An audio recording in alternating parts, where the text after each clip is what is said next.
ada satu doa yang boleh Bunda amalkan, yang doa ini ya, doa agar kita diberikan petunjuk atas setiap persoalan yang kita hadapi.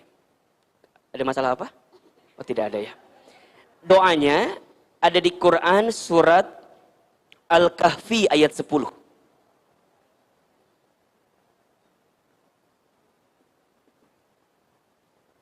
Surat apa? Al-Kahfi ayat berapa?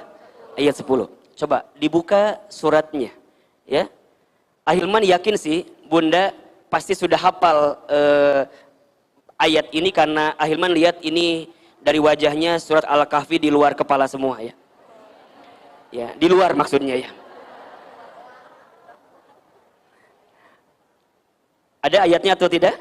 Nah, baik, perhatikan doanya. Ini doa yang ketika itu dibacakan oleh pemuda Ashabul Kahfi ketika mereka mendapatkan kesulitan, mendapatkan persoalan, sehingga Allah tunjukkan jalan keluar terbaik dari setiap persoalan yang kita hadapi. Ini penting Ahilman hadirkan karena begini Bunda.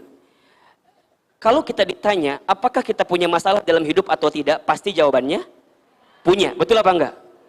Apalagi Ahilman lihat di sini wajahnya hampir sama semua. Wajah banyak masalah kelihatannya ya. Nah, seringkali, punten mohon maaf, yang membuat masalah itu berat bukan masalahnya. Ya. Seringkali yang membuat masalah itu berat bukan masalahnya, tapi yang membuat masalah itu berat karena kita tidak menemukan jalan keluar terbaik dari masalah itu. Apa di antaranya? Karena kita terlalu pede dengan kemampuan kita, sehingga kita tidak melibatkan Allah untuk memberikan pertolongan kepada kita. Betul apa betul? Itu masalahnya.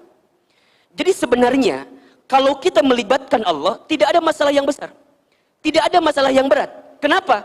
Karena Allah tidak mungkin memberikan masalah kepada kita melebihi batas kemampuan kita. La yukallifullahu nafsan illa wus'aha. Allah tidak akan mungkin memberikan beban kepada kita melebihi batas kemampuan kita. Artinya, Ahilman ingin kuatkan kepada Bunda Teteh sekalian, kalau hari ini ada di antara Bunda Teteh mendapatkan satu masalah, punya satu masalah, maka Bunda tekankan Bunda, karena Allah percaya sama kita. Karena Allah yakin kita bisa, Allah yakin kita mampu, Allah yakin kita kuat. Allah saja nitipin masalah sama kita karena Allah tahu kita mampu, maka kita sebagai manusia pun ketika mendapatkan persoalan seberat apapun, maka Bunda lihatlah dengan pandangan Allah memberikan kemampuan itu kepada kita. Ini kuncinya. Maka kalau kita sedang punya masalah, ya, punten. Kalau kita punya masalah, jangan sibuk mencari pertolongan selain pertolongan Allah Subhanahu wa taala. Karena yang bisa nolong kita adalah, yang bisa bantu kita adalah kita ini. La haula wala quwata illa billah. Kita ini manusia, tidak punya daya upaya, tidak punya kemampuan, tidak punya kekuatan, kecuali semuanya diberikan oleh siapa? Allah Subhanahu wa taala. Maka ingat ya, ingat. Kalau Bunda sedang punya masalah, bukan tidak ada jalan keluarnya. Boleh jadi jalan keluarnya tertutup. Karena apa? Karena ada debu yang menempel dalam diri kita. Jadi kalau bahasa gampang begini, kalau Bunda punya mobil, betul? Mobil itu kaca depannya ada kotoran. Pertanyaan Ahilman, apakah jalannya yang tidak ada atau kaca mobilnya yang tertutup dengan kotoran? Kaca mobilnya yang ketutup, sehingga jalannya nggak kelihatan. Banyak di antara kita yang bilang gini, aku mah udah susah bener ini, sudah buntu, ngeselir pokoknya mah. Ada bahasa, udah nggak ada jalan keluar lagi. Betul apa enggak? Ya, Bunda kalau punya masalah di rumah tangga, punya masalah di keluarga, punya masalah dengan apapun dalam hidup, kadang-kadang suka berkata seperti itu. Udah buntu Ahilman, udah nggak ada jalan keluar. Revisi kalimat itu. Bukan tidak ada jalan keluar, jalannya ada. Tapi barangkali mata kita tidak bisa melihat jalan itu. Kenapa? Karena kita tidak meminta pertolongan siapa? Allah Subhanahu wa taala. Maka ingat ya, sering Ahilman sampaikan, kalau kita sedang dikasih masalah, jangan minta dikecilkan masalah kita, tapi mintalah dikuatkan hati dan tubuh kita. Catat status hari Senin itu. Apa kalimatnya? Jangan minta dikecilkan masalah kita, tapi minta apa? Dikuatkan hati dan tubuh kita. Diberikan ketenangan, diberikan kelembutan, diberikan kekuatan. Dan yang bisa memberikan kekuatan kepada kita adalah Allah. Maka nanti Bunda ya, seberat apapun masalah kita ya, tidak ada masalah dengan masalah. Yang jadi masalah adalah sikap kita terhadap masalah itu. Bahkan Ahilman seringkali sampaikan, masalah itu singkatan. Apa itu? Masalah, masa mengenal Allah. Catat status hari Selasa itu. Jadi masalah itu apa? Singkatan, masa mengenal. Kalau kita diberikan masalah, dan di saat yang bersamaan, membuat kita bisa makin dekat dengan Allah, maka Bunda mendapatkan nikmat yang sesungguhnya. Itu. Jadi kalau Bunda punya masalah dengan suami, dengan keberadaan suami yang ngasih ujian bagi kita itu, membuat Bunda bisa makin dekat dengan Allah, maka boleh jadi Allah hadirkan suami yang menguji kita, karena Allah sedang siapkan pahala kebaikan untuk kita. Itu poinnya, itu poinnya. Jadi kalau ada sekarang punten mohon maaf, ya, diuji bab ekonominya, diuji bab keluarganya, diuji apapun dalam hidup kita, maka Bunda tangkap itu semua sebagai pesan cintanya Allah kepada kita, agar kita bisa mendapatkan kebaikan dari masalah itu. Karena masalah adalah masa mengenal Allah. Kalau dengan masalah, Bunda doanya makin panjang, bisa meneteskan air mata, bisa hadir di taklim, bisa sholat malam, bisa sholat duha. Bukankah itu nikmat? Betul? Bukankah itu anugerah terbesar dari Allah Subhanahu wa Ta'ala? Boleh jadi Allah ingatkan kita dengan masalah yang datang karena Allah rindu dengan kita. Makanya apa kata Nabi? Man yuridillahu bihi khairan yusiba minhu. Barang siapa yang diinginkan oleh Allah mendapatkan kebaikan, yusiba minhu, maka Allah akan berikan musibah kepadanya. Allah berikan ujian kepadanya. Maka nanti dalam hadis yang lain apa kata Nabi?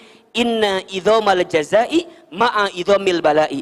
Sesungguhnya besarnya pahala itu tergantung beratnya ujian. Makin berat ujiannya, makin berat pengorbanannya, maka di situ ada potensi makin besar pahalanya. Jadi kalau hidup kita nih fine-fine aja gitu ya, nggak ada masalah, nggak ada ujian, Bunda harus bertanya-tanya, kok kayaknya hidup aku enak-enak aja ya? Dan di saat yang bersamaan malah kita jauh dari Allah, hati-hati, namanya istidraj itu. Apa namanya? Istidraj. Jadi kalau kita ditinggikan, seakan-akan semuanya aman-aman saja gitu. Bunda sehat, Bunda bahagia, hartanya luar biasa, tapi di saat yang bersamaan tidak membuat kita makin dekat dengan Allah, apa namanya? Istidraj.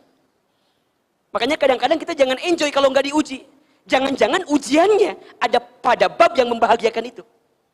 Makanya yang namanya ujian itu bukan yang sedih-sedih aja. Kadang-kadang yang menyenangkan pun juga ujian. Betul apa enggak? Bunda punya suami soleh, ujian atau bukan? Ujian. Bunda punya suami ganteng, ujian atau bukan? Punya suami kurang ganteng? Ujian ya. Ujian banget itu. Jadi ya. Jadi kadang-kadang ujian tuh nggak harus yang menyedihkan saja, yang menyenangkan pun juga adalah ujian. Jadi sebenarnya yang seringkali membuat seseorang tidak lulus ujian bukan karena soalnya, tapi karena jawabannya. Betul apa enggak? Bunda, Teteh sayang ikut ujian, hasilnya nggak lulus. Kira-kira yang salah soal atau jawaban? Jawaban. Dan mual mungkin soal masalah, benar enggak? Iya kan? Nggak mungkin soal anak SMP dikasih ke anak SMA, nggak mungkin. Nggak mungkin anak soal SMA dikasih ke anak SMP, nggak mungkin. Soalnya sesuai dengan takaran dan tingkatannya. Yang sering kali jadi salah apa? Sikap kita, jawaban kita terhadap soal itu. Betul apa betul? Jadi sekarang jangan menyalahkan soal, jangan menyalahkan masalah. Aku teh kunaonnya menihirup teh kieu-kieu teuing. Kumaon? Gitu we cenah. Kumaha atuh? Bunda punya suami, misalnya nguji Bunda, kadang-kadang bertanya-tanya, Hilman, kenapa ya suami aku teh menikah begini? Apa nggak ketukar sama suami tetangga gitu Hilman? Dan suami tetangga meni asa soleh, meni asa bager dan segala macam. Bukan. Jangan begitu kalimatnya. Allah tidak mungkin menitipkan sesuatu kepada kita, kecuali Allah menitipkan kebaikan di balik itu semua. Maka apa lanjutan hadis yang tadi? Innallaha idza ahabba qauman ibtalahum. Sesungguhnya Allah apabila sedang mencintai suatu kaum, sesungguhnya Allah apabila sedang mencintai seorang hamba, ibtalahum, Allah akan menguji hamba tersebut. Betul? Maka kalau nanti kita sedang punya masalah, hari ini sedang punya masalah, hadirkan doa kita kepada siapa? Allah. Salah satu doanya yang bisa Bunda amalkan ada di surat Al-Kahfi ayat 10. Apa doanya? A'udzubillahi minasyaitonirrajim. Bismillahirrahmanirrahim.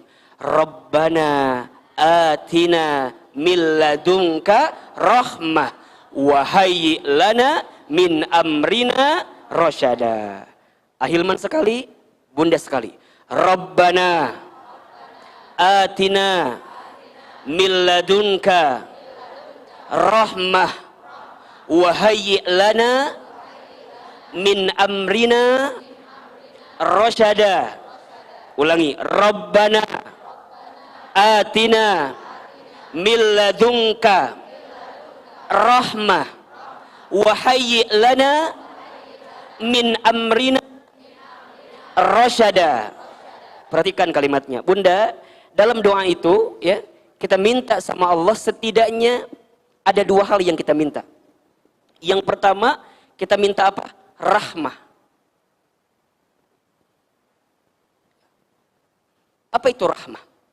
Rahmah itu kasih sayang Allah yang tidak terbatas dan tidak terputus. Itu rahmat. Rahmat Allah itu melebihi apapun dalam kehidupan kita. Makanya ketika Bunda, mohon maaf ya, hari ini bisa duduk di majelis ilmu karena apa? Karena rahmat kasih sayangnya Allah kepada kita. Betul? Bunda bisa mendapatkan kebaikan dalam hidup karena apa? Karena rahmatnya Allah. Bahkan mohon maaf, ketika nanti Bunda insya Allah masuk ke dalam surga, ya, yang membuat kita bisa masuk surga karena rahmatnya Allah subhanahu wa ta'ala. Ya, maka apa perintah Allah? La taqnatu min rahmatillah. Jangan pernah putus asa dengan rahmat Allah. Kalau punten mohon maaf, di sini ya, ada di antara kita yang pernah tenggelam dalam masa lalu, yang pernah berbuat dosa, yang pernah berbuat salah. Sebanyak apapun kesalahan kita, selama Bunda bertobat kepada Allah, maka Allah ampuni dosa-dosa kita. Maka jangan pernah putus asa dengan rahmat Allah. Ya, karena Allah itu begitu mencintai kita melebihi cintanya siapapun. Bahkan disebutkan dalam sebuah keterangan, kalau seluruh ibu di dunia dikumpulkan untuk mencintai anaknya, maka cintanya Allah kepada kita melebihi cintanya seorang ibu kepada anaknya. Saking besarnya cintanya Allah kepada kita. Maka jangan pernah putus asa Bunda sayang terhadap rahmat Allah. Dan kita minta kasih sayangnya Allah. Dan kalau Allah sudah sayang sama kita, Allahu Akbar, Bunda tidak akan pusing dengan bagaimana kasih sayang manusia kepada kita.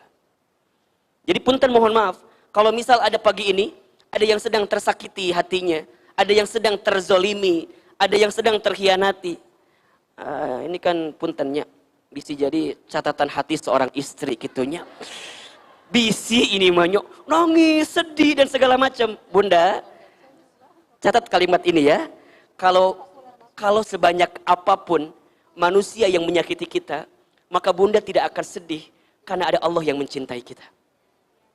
Catat status hari Rabu itu. Ya. Jadi tidak apa-apa kalau kemudian Ustadz kok hati saya tersakiti gini ya, terzalimi gini ya.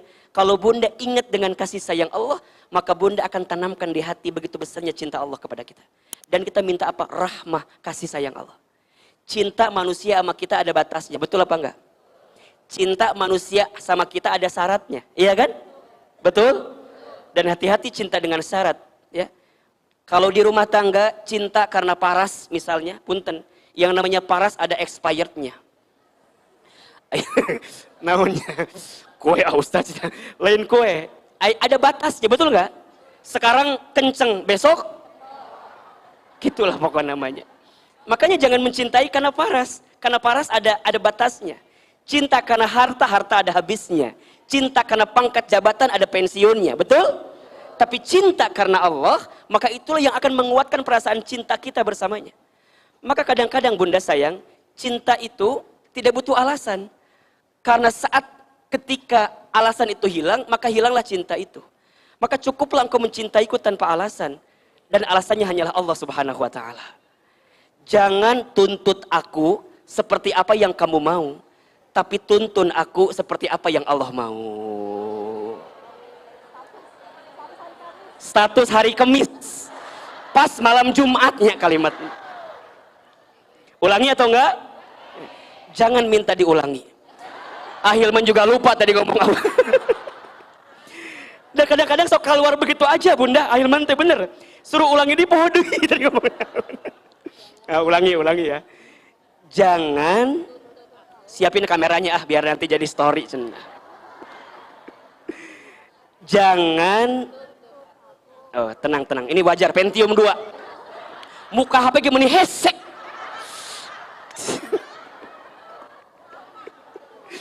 Ya.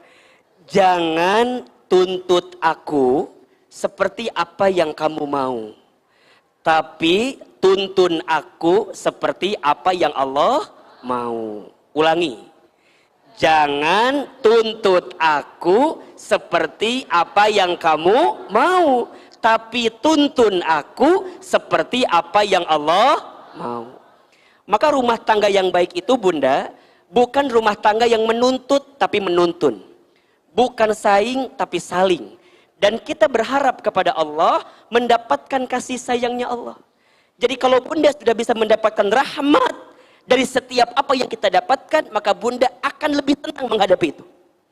Jadi nanti bunda akan mikir gini, ya Allah, kalau hidup saya susah, sulit, kalau bunda menangkap ini pesan cintanya Allah, maka bunda akan mendapatkan kebaikan itu. Kenapa? Karena kita percaya, kadang-kadang sesuatu yang manis itu harus dimulai dengan yang pahit dulu, betul apa enggak? Kita tidak akan mungkin tahu rasanya manis kalau kita nggak tahu rasanya pahit. Betul? Jadi tahu manis karena bunda pernah ngerasain yang apa? Yang pahit. Obat itu rasanya apa? Pahit. Tapi saat bunda mau meminumnya, mau menelannya, kemudian bunda bisa mendapatkan rasa manis, ketika apa? Dengan izin Allah, bunda mendapatkan kesembuhan dari penyakit itu. Betul? Awalnya telan dulu yang pahit-pahit agar kita bisa tahu yang manis. Mengapa demikian? Karena ada rahmatnya Allah. Jadi kalau bunda gini kalimatnya, ya Allah, kalau dengan ujian di rumah tanggaku ini adalah bagian kasih sayangmu kepada hamba, maka hamba terima ya Allah. Kalau dengan ujian ekonomi misalnya, suami bunda punten mohon maaf dirumahkan, di PHK, diberhentikan.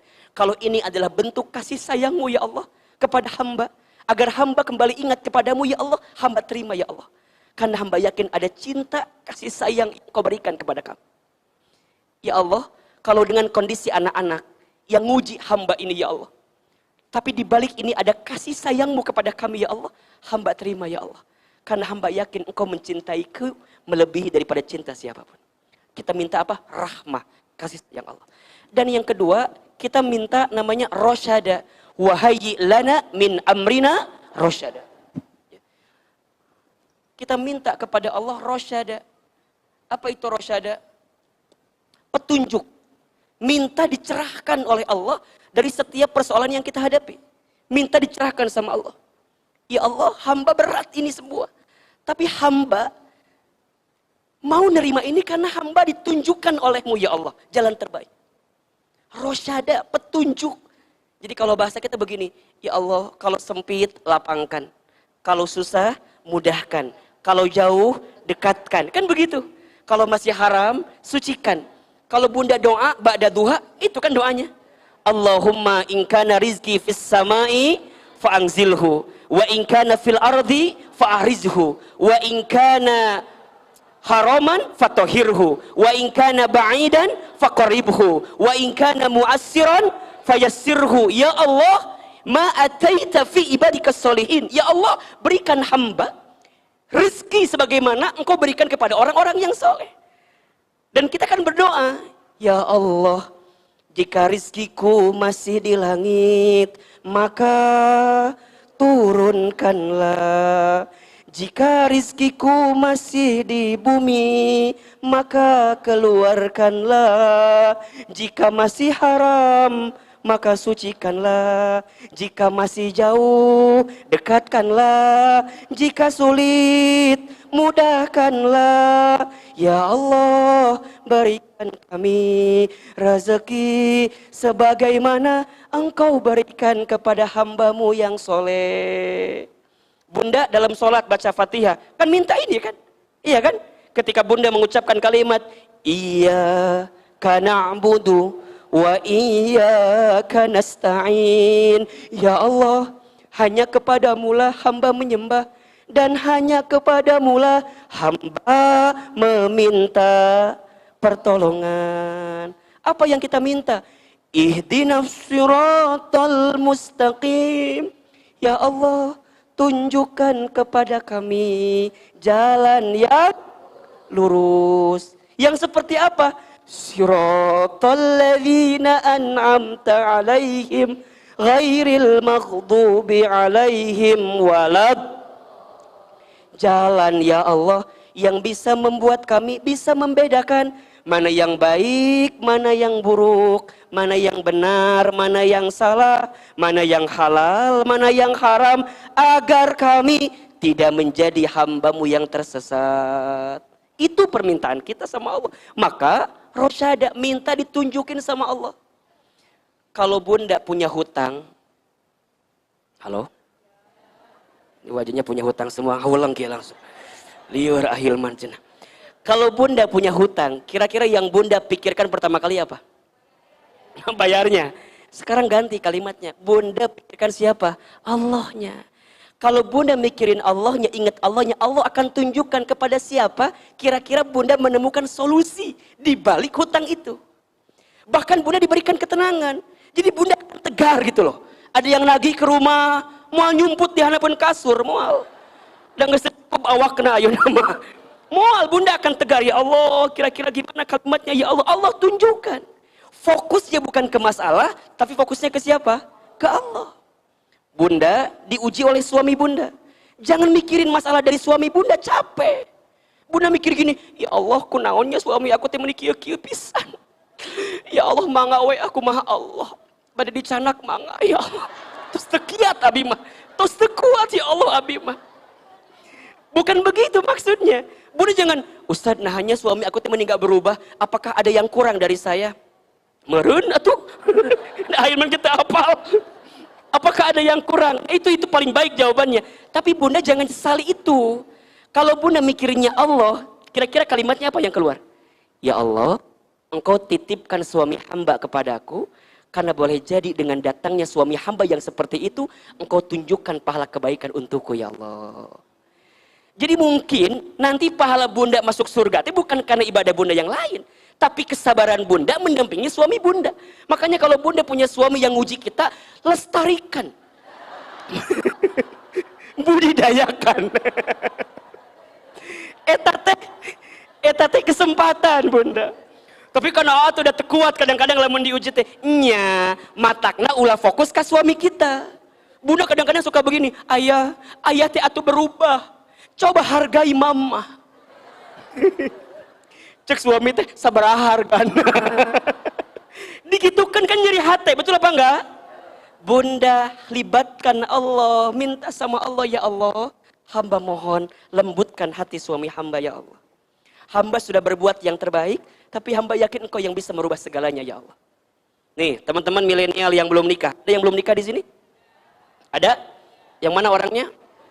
Ibu jangan ngacung ya, karena saya tahu mana yang belum sama yang sudah. Misalnya ada nih teman saya ini yang akhwat nih, misalnya dekat dengan seseorang, deket banget, udah 5 tahun, sehingga nyicil motor, deket banget. Tiba-tiba orang yang kita cintai itu meninggalkan kita, sakit atau tidak? Di mana sakitnya? Di dia. Sakit Ahilman, sakit betul loh. Aku teh udah berharap banget sama dia, tapi dia pergi ninggalin kita. Kalau kita fokusnya sama dia yang ninggalin kita, capek apa enggak? Capek. Kita bertanya-tanya, aku kurang apa sih? Aku tuh udah perhatian banget sama kamu. Udah segala macam. Capek, dipikir-pikir liar kan? Ingat nasi goreng, ingat kemana-mana barang, ingat beak pulsa jeung kuota. Demareun tiap penting teu telepon wae, benernya? Capek nu aya. Nges atuh, ulah mikirkan gitu, ulah galau. Ulah ieu mah, tahu nggak? Setelah aku putus sama dia teh, aku jadi nggak bisa makan apa-apa.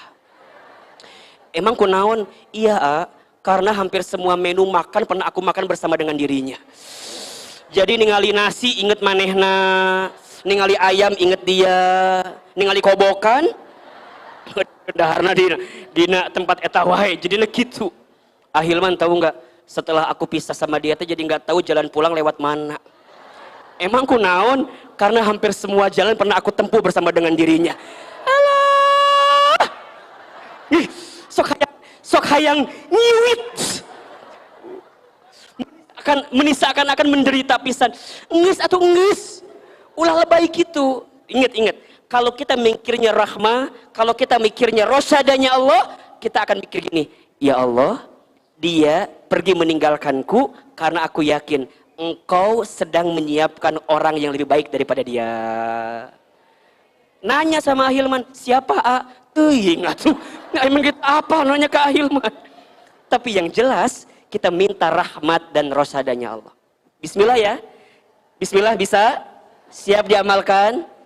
Ingat, kalau kita punya masalah, ingatnya sama siapa? Ingatnya ke Allah, jangan fokus ke masalahnya. Kalau fokus ke masalahnya, kita jadi paling menderita seakan-akan. Kunaonnya aku teh meuni loba masalah kieu. Tuh mikir mana teh kunaon. Boleh jadi kesimpulannya mah gampang lah. Boleh jadi jauh dari siapa? Allah. Maka apa kata Allah? Wa ma asobaka min hasanatin faminallah. Wa ma asobaka min sayyiatin famin nafsik. Dan apa-apa yang baik datang dari siapa? Allah. Dan apa-apa yang buruk, kesulitanmu datang dari siapa? Perbuatan kamu sendiri. Jadi sekarang ulah loba nyalahkeun batur, ulah. Nya, ulah sibuk nyari kambing hitam, kambing putih juga banyak. ulah nyalahkeun batur capek. Ya, mudah-mudahan ini di awal kajian kita, Ahilman hadirkan satu doa langsung dari Al-Quran. Silakan Bunda amalkan doa ini. Bisa? Oke, sama-sama ya biar kita hafal ya. Rabbana atina min ladunka rahmah wa hayyi' lana min amrina rasyada. Rabbana ya Allah ya Tuhan kami, atina berikan kepada kami min ladunka dari sisimu rahmah kasih sayang. Wahai lana dan sempurnakan untuk kami ya Allah min amrina dari urusan kami rasyada petunjuk darimu ya Allah. Bisa kita amalkan? Insya Allah. Baik.